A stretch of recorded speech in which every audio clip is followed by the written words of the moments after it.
ang buhos. Ah, Tatlong timba. napantay na. Nabitin yung buhangin doon. Nabitin yung buhangin doon.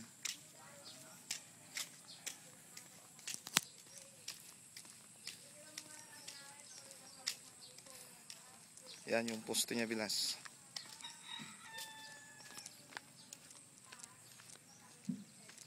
Yan. Teka, tutukan natin doon para diretso. Ito ang diretso niya. Yun. Ito yung poste. Nandun yung isa. Yun. Yun.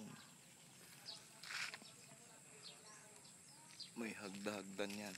Kaya puntan natin doon.